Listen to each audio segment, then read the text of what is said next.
Hi, it's Jared from Strong Roots Farm. Today we're going to talk about repurposing stuff from auctions. And so when I go to an auction and I buy something, sometimes I buy something that I don't need that is something totally different because I envision what I can make out of it. And that's what we're going to talk about today. I've got an exciting video to show you what I'm going to make out of something that you would never think it could be used as that. We're going to see. Let's go.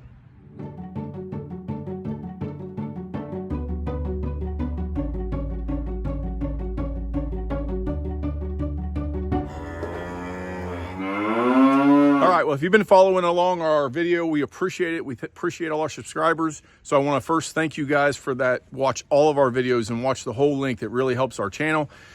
We are still working on the barn renovation. We are working in there today, doing a little bit of cleaning up stuff. But the major project for today was kind of doing some cleanup around here. It was very dry this week until last night. Unfortunately, we would be cutting trees and making silvopastures today if it had not rained. But it rained and made a mess. So we're just trying to finish up the cleanup that we've been working on a little bit in and out through the week. We're working in there, of course. And then today we have this new project and I want to show you what I bought and kind of what I envision I'm going to make out of it. So I was at an auction, I don't know, 2 months ago, a month ago, and I went for a track hoe. I've been searching for a track hoe, kind of the ratio of used to cost. I'm almost to the point where I'm going to have to buy a new one. They're just so expensive. And I saw lots of them when we first bought this farm for really good prices. But now that I want one, and that's kind of the way things go. But anyways, I was at this auction to buy a track hoe and I saw this thing. Okay, so it's upside down. I'm not sure if you can tell what it is, but kind of, it's a steel box and it's got these slides in it. And then it's got that ramp. And I guess the basic idea of this thing is that you put this in your truck bed. Of course, it's upside down. And then you pull that out past your tailgate and it folds down, it slides down. And this big ramp is for like four-wheelers or side-by-sides. And so guys would buy this. I don't know, this thing probably has to cost $1,000 if you bought it brand new. But this big ramp would come out and you could load it. And then when you pick this back up, the ramp slides underneath this platform that's in the bed of your truck, and it only takes up like 4 inches. It's a pretty handy little, idea for somebody to make. And if you are loading and unloading four-wheelers all the time, if you're a big hunter or whatever, this would be a useful tool. This is at an auction, and they kind of explained what it was. It's called a Load Pro. Nobody at the auction really cared. Nobody needed it. So I bought this entire thing for $60. And so when I look at it, I look at raw steel. I don't need a four-wheeler loading apparatus to hunt. I don't need that. I'm here on the farm, so I didn't need it. But when I saw this, there are 2 projects on this farm that I have to build now. And when I saw this, I envisioned both of them. Let's talk about it. The first project is going to be in here. And so this is our loading chute, vet station working area that we have for our cattle. I have a full video on the whole Temple Grandin system that I designed with angles and all metal where they can't see through. And I walked you all the way through this. It's about a year ago. Get into my videos. If you want to see how to make a cattle loading chute and how we work it, it's all in there. But basically, the cow comes in this door. There's a gate where I'm standing, and it forces them to go into this head chute. There's a little 3-foot gate here that swings across to here, and then we stand back here. Got some rubber mats to stand on. We got a nice table, got us some pegboard to hang stuff on. So all of our meds, all of our vaccination equipment, all that stuff is on it. And then they go out that other end down there, and they go out that door back into the loading chute.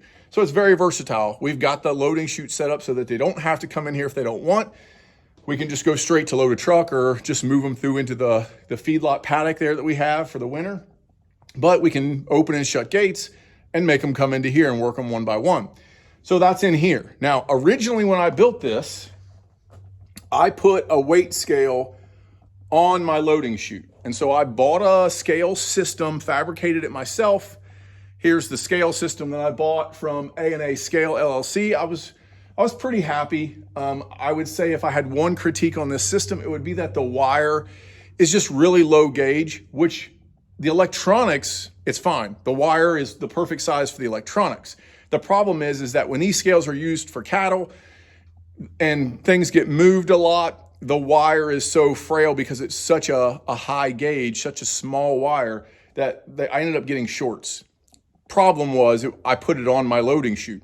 When the loading chute can't be secured to the floor or to a post or something, and you get a calf that's not comfortable in there, until they calm down, they'll really shake this thing and be angry. Until you get a good squeeze on them and they learn to calm down, you know, most of mine are good. They just walk right in here and stand. But that's a problem when you put it on a scale, because it's a floating head chute now. It all has to float on blocks. And so if you got one that jammed, one I buy from the stockyards and they come in here and they're crazy and I didn't know it, and they would knock that thing off the scale. Then I have to move it all back, recalibrate it, just a pain in the butt. So if you're thinking about putting your loading scale on your head chute, do not do it. Which leads us to the project that we want to work on. So right here, this entry square, it's actually a kind of a diagonal angle. I need a scale. I have two options. I can put it here, or right outside this door, we have a no back gate. They can push through it, but they can't go backwards. And there would be a nice little square there where I could put a scale, but I need a scale. You don't have to have it as a farmer. You don't have to have it as a small farmer, at least.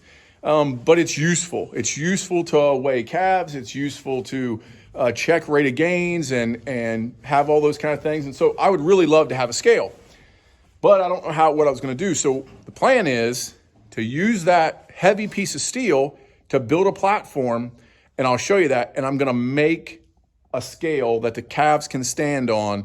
And I have found they will, if they're not tied in someplace, if they can just stand on a scale and they're not being prodded, of course, but if they're not squeezed in this, they'll stand a little calmer and the scale will read better as fact. So that's kind of the plan.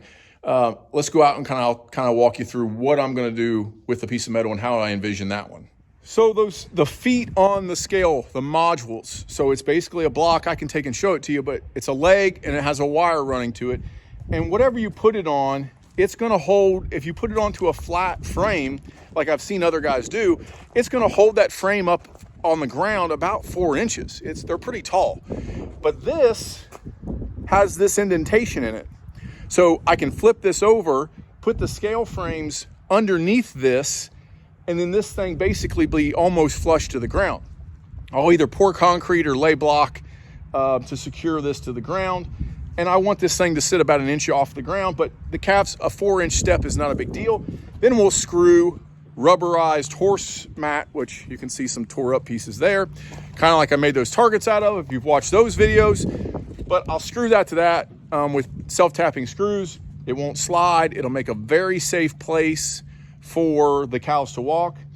And that the other option I have is to spray like a rubberized rhino liner on it, which seems to be a little more expensive. So for $50, this is 4 foot by 6 foot.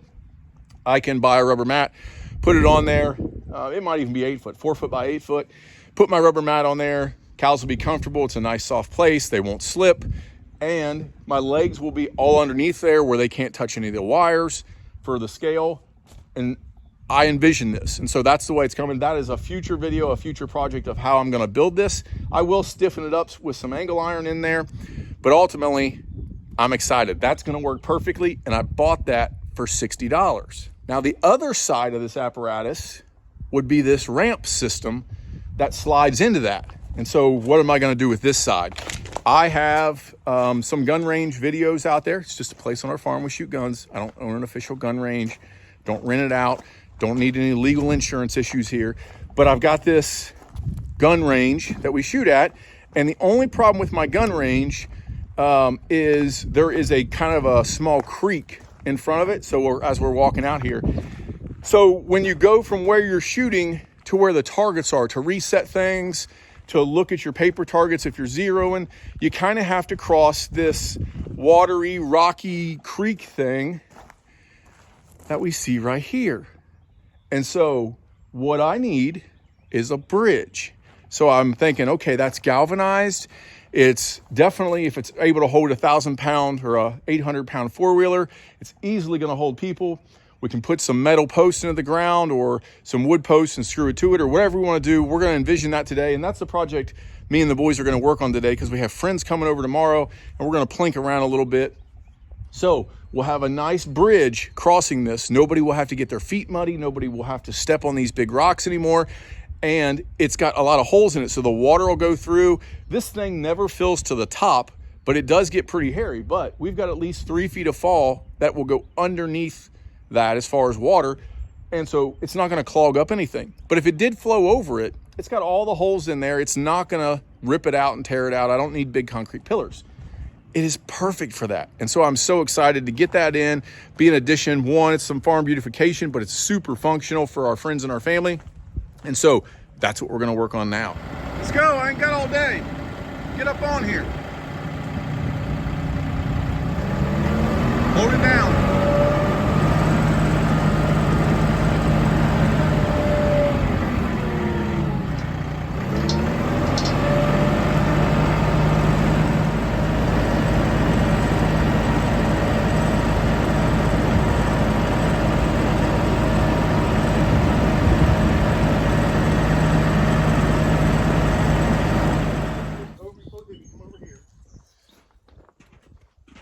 That flat rock right there, Rue.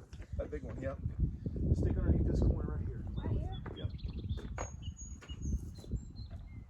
Okay, now get off of it. Find bigger, flatter rocks. Like this one right here looks okay. You can go this way too. Can I go over there? I don't care. I just want, there's a few spots here I want filled in. So look, take these things like this and start filling this in. Where do I put this big one down? That big one probably should go. All right, it's not as high as I thought it would be. It doesn't stretch as far across there, but I mean, you saw us throwing it in there. We got the stones. It's pretty level. This thing's pretty hefty. I mean, it has a little bit of a flex to it, but it's pretty hefty. So it's going to be a nice little area. We'll get a little bit more rock, make this a little nicer, but we're going to be able to walk from over here where we shoot and then come over here to our targets. And so we've got our target stands. They don't have the drywall in the squares right now because it rained last night. And we've got some rubberized targets to hang back up that fell through the night with the wind. But ultimately, this is going to be a nice little addition to walk across to our range. So super happy, especially since that's not even why I bought it. I bought it for the cattle shoot as what I envisioned when I was paying $60. Well, there you have it. Not a big exciting video today, but it is a lesson learned in the fact of when you go to an auction, think, what could I buy this for? Some junk, something that somebody else sees as junk. What could I make out of this? So a lot of times when I see farm equipment go for $200-300 for a big disc or a harrow or whatever it would be, I'm looking at the steel on it. How hard would it be to cut the tube steel off, or how hard would it be for this that I could remake into something that I need to be making, a trailer or whatever it would be. So it's not always going to work out, and most of the time you're going to spend more hours in labor cleaning up and cutting the item that you buy than it's actually worth it in the end. But if you have time and you don't have money, that's what you need to be looking at. Now, every now and then, like this item that I bought, it pays off. This was very quick, 2 easy, awesome projects here on our farm that we're gonna get to make out of this thing for $60. There's no way I could have even bought a piece of steel as a platform to make if I had brand new steel for what I paid for that thing. And it fits right there. I have to do very minimal work to it. So every now and then you're gonna find something like that, a diamond in the rough that works out very well. And I would encourage you, when you go to these auctions, don't just look past something. You're there for something specific. Don't look past the junk that people aren't buying. The stuff when everybody in the line just walks away because nobody wants this pile of junk or this scrap metal or whatever it is. And so the other thing is scrap metal. I have bought stuff before that I knew was heavy in weight that I paid $20-30 for, and we have a place that we can take scrap metal pretty close to us. And so it just paid for my gas to get to the auction that day. I didn't end up buying what I wanted to buy, but I loaded up 2 or 3 of these farm pieces of equipment on the trailer. I was an hour away, drive past the scrap mill, get $150, at least pay me some money for my day in scrap metal. So maybe think about that. How do you pay for your fuel for the day if you're not going to actually get what you wanted to get? But don't look past those diamonds in the rough, something you can make out of something else. And of course, that's a lot of what I do around here. The industrial racking that we made, mobile pig pens and the chicken coop, whatever we're doing. So making something from nothing or making something from junk is really, it's really fun for me. It's really enjoyable. It's really kind of peaceful when I look at, hey, I made that out of something that was going to be thrown away and recycled. That's a cool part of it. But the other thing is it's really functional on our farm for low money. So instead of having a $15,000 chicken coop, I now have a $2,000 chicken coop that's just as good, if not better, than these $15,000 ones. And so it's all part of it. It takes time, but that's the way to move your farm along without spending a ton of money. Hope this video helps. Thanks for watching. Like and subscribe. We're going to get back in this room and do our renovation. I'll continue those videos along. There probably won't be much going on today and through this weekend, but we'll start back on Monday and we'll get some more videos made. Thanks for watching.